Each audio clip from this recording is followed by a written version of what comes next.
I want to bring you some breaking news from Niger. We're getting reports that the French ambassador has left the country. His departure follows a military coup in July that overthrew former President Mohamed Bazoum. Niger's new rulers ended military cooperation with France and ordered its ambassador and troops to leave. Well, we've got Nicolas Haque, who's following developments in Niger from Dakar. First, we're going to go to Natacha Butler, who's in the French capital. How is France reacting to its ambassador being ordered to leave?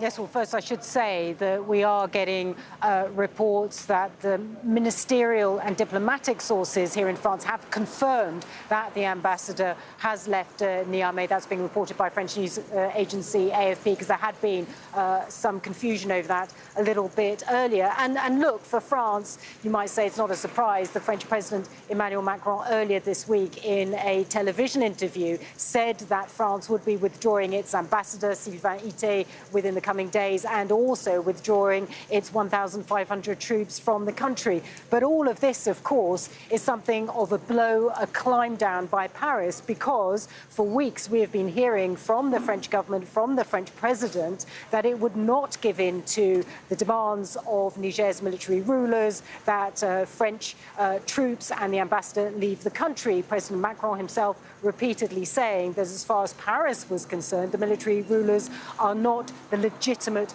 authority in Niamey, and therefore Paris would not give in to any of their requests or demands. But clearly this is not the case. We have the ambassador on the way. We know that the withdrawal of troops could take several weeks, several months, and all of this just another difficult chapter for France's policy in Africa that has been so battered in recent years, with a number of coups in countries that were once former colonies.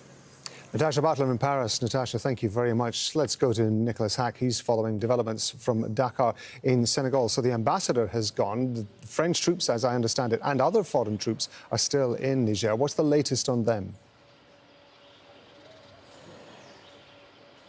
Well, look, this plane that took off from Niamey was long awaited. There's been protests outside the French ambassador's residence asking for him to leave.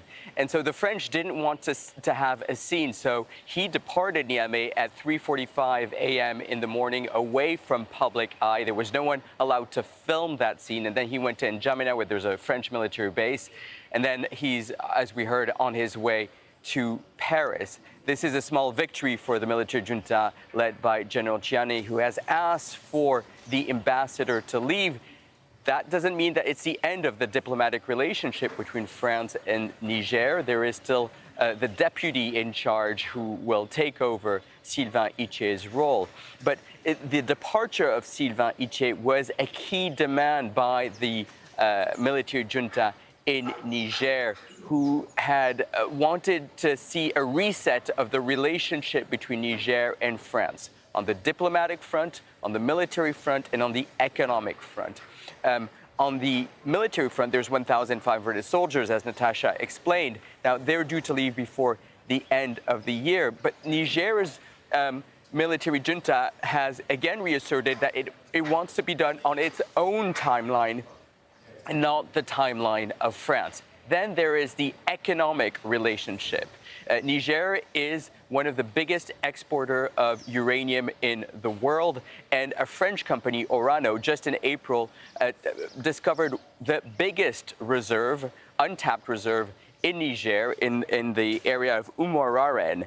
And so the civil society actors in Niger are calling for a renegotiation of these economic contracts that have been in place for the last 50 years since independence. So there's a real urge from both the civil society but also Niger's military junta to overhaul the relationship both on the economic, military and diplomatic fronts with France.